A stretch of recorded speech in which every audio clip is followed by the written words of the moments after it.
1 year in the pandemic, and we're getting a first glance at the return of Mepham sports. We go behind the scenes of how athletes are plowing through the pandemic. Hi, I'm Tom Morrow. And I'm Lily Epez. The return of sports is here. It was a short winter season throughout New York State, lasting just about a month. It started on February 1st and went to February 27th. Now for the fall season, the first football game was last Saturday, where district rival Calhoun came to Mepham and Mepham beat district rival Calhoun 41-7. If you happen to miss the game, you can view it on the B&B YouTube page. Us here at B&B will also be at the upcoming boys and girls soccer games against MacArthur. A lot more action ahead as Mepham athletes get back to where they left off last year. Sean McQuillan took a deeper look of what the return of sports are like here for the athletes at Mepham.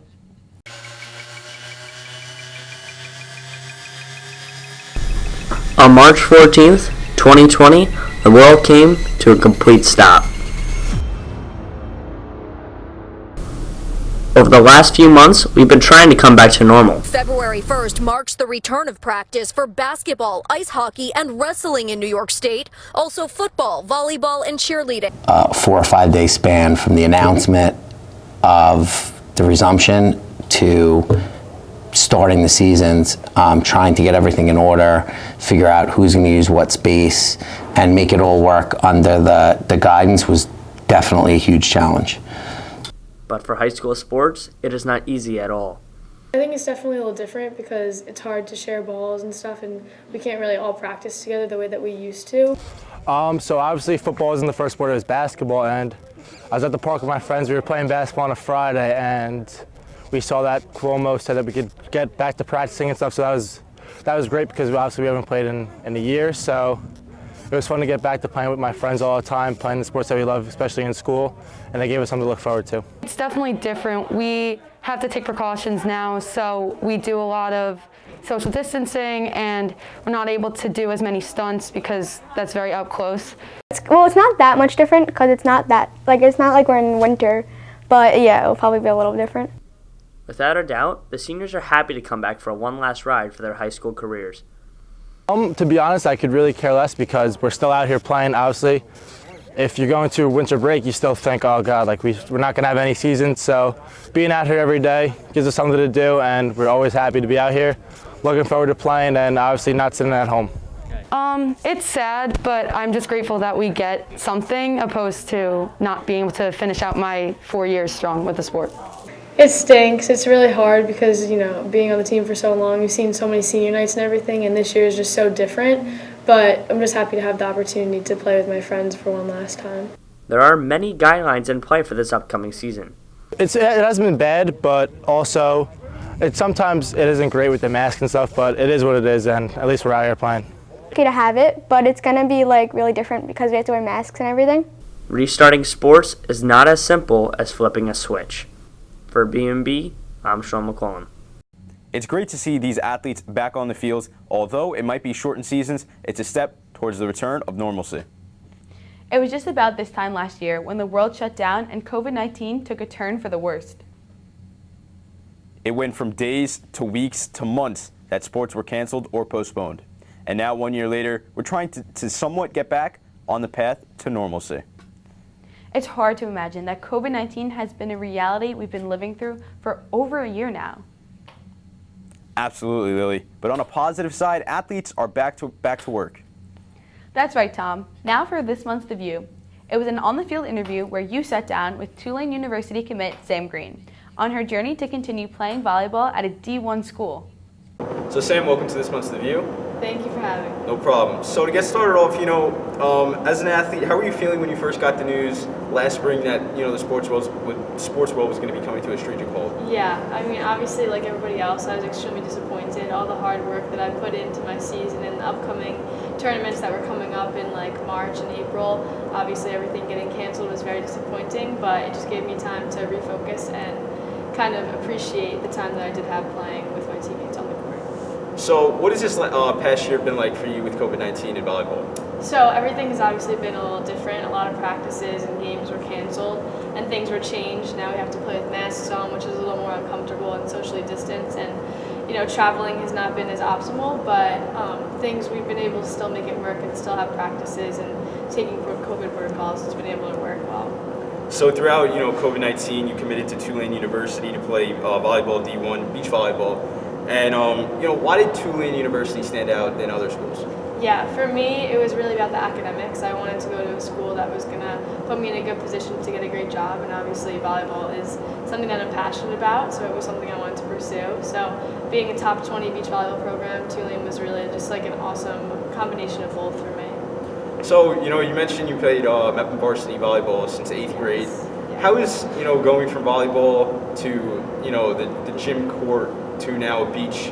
How's that going to be different from you? Yeah, so indoor is a lot different, obviously, because you only have one delegated job on the team of 6 girls, and then beach is cut down to 2 versus 2. So it's really awesome because beach is a lot more touches. You get to really do everything, and it's a lot more intellectual with strategy and things like that. So it's fun, and also being on the beach is kind of awesome too. Right. So keeping up with training and practicing throughout the pandemic, how were you able to do that? Yeah. So the pandemic gave me a lot of time to kind of focus on what I needed to improve. So I would set up a net at the local beach and just kind of run through drills by myself, even though I couldn't have practices. And then also getting into doing at-home workouts and working on my strength that way really was beneficial to me in this upcoming season. Now, what does McQuillan volleyball mean to you? McQuillan volleyball is really awesome. It's like a great opportunity to be able to play with my friends and to play indoor volleyball for the last time, because obviously beach is what I'm pursuing in college. So it's really fun to be able to get out there, have a good time, and compete with all my friends. Absolutely. So you're a committed athlete yourself, and for athletes still going through the college process and still trying to get accepted, what's a positive message you leave with them? Yeah, just keep going. There's a school for everybody, even if right now the conditions aren't as awesome with COVID and things are going to be halted for a little bit. Don't worry, you'll find your fit, and once you do, it'll be really rewarding. Perfect. Thank you for joining the show, Sam. Thanks for having me. So, it was great spending time with Sam. How's it like being a teammate with her? Sam is the kind of player who will take you under the wing. I'm a sophomore, so it's definitely hard transitioning from JV to varsity, but Sam has been such a great teammate. She's always there for me and everyone else on the team, and she makes sure that she's the captain of the team and takes care of all her players. Now, Lily, it's hard enough to get committed in a pandemic, and she's taking on a big role playing at Tulane University in a COVID-19 world. How do you think she's going to step into that role? Sam's the kind of player who will dominate anywhere she goes. So I think everyone around her and at the college and all of her support team have full faith in her that she'll step onto that court and she'll fit right in and do exactly what she's supposed to. Talking about college, let's toss it over to Manno's Minute, where he breaks down the March Madness. I'm Matt Manno, back with the best minute in sports. Let's start the clock. So March means a lot of things. The start of spring, St. Patrick's Day, and madness. It is finally here. March Madness is back, better than ever, and I've already made 4 brackets, shocking no one. I'm here to tell you what I know to help you get the best scoring possible in your brackets. Guys, I've been getting better, okay? So the first thing that everyone says when you make your first bracket is to take the 12-5 upsets. Well, they're right. I have UC Santa Barbara over Creighton, Georgetown over Colorado, and I can also see Villanova falling to Winthrop. And if you want to pick based on conference, you pick the Big Ten. They're the best conference far and away, and I only have one team of them in the Big Ten losing in the round of 64, and one team per region making it to the Elite 8. Now, let's talk about Cinderella. No, not that one. This is March. Yeah, that one. It's going to be the USCB Gauchos beating Creighton and Virginia en route to the Sweet 16. And now, my final 4. Gonzaga, Alabama, Baylor, and Houston. And one more thing. If you're a new player picking based off the mascots, pick the Bulldogs. You'll thank me later. That's all from me. Good luck on your brackets. Now back to Tom and Lily in the studio. There's nothing more high profile than March Madness and the return of high school football. But there's been some lower profile sports that have been going on for a while in the high school. Ruby Mattis has a story. After being gone for about a year, high school sports are finally back. But what most people don't know is that they've been back for a while now. But just exactly how long have they been back? For the actual sports seasons, we've been back since the first week of January. Track started up right when we came back from the winter break and ran for all January and all of February. Then I was coaching the winter boys team, and the winter boys team went straight into now the fall season. So, I've got, I would say with the boys team, we had 10 weeks and 5 weeks with intramurals, so we've been going for a few months now. Although these sports have lower contact than football and soccer, there was a concern about being shut down right away in January, but the Mepham coaches were able to make sure that everybody was able to stay safe and healthy. We had a couple quarantines, but they usually resulted in students in the building being close contact for contact tracing or being exposed outside of school. At practice, we never had any connection. Well, thankfully we haven't had to shut the entire team down.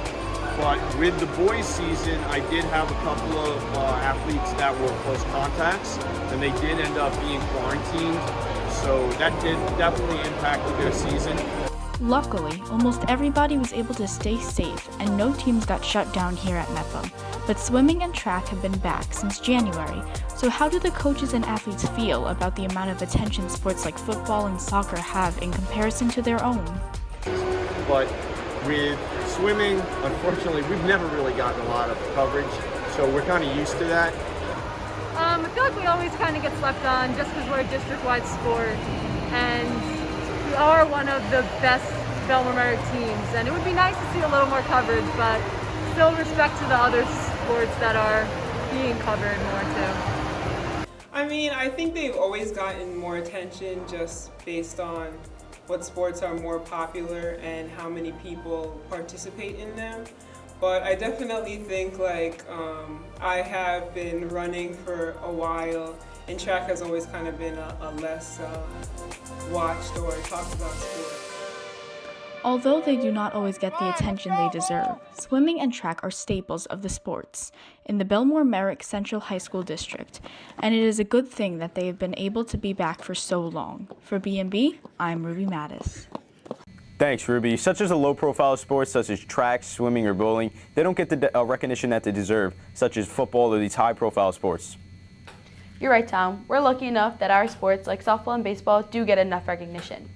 But lower-profile sports like bowling, who just won the county championships, don't always get the attention they deserve. We'll have to make sure we cover them more often. And that will just about wrap things up for the 5th episode of Season 4 here on Sports Talk.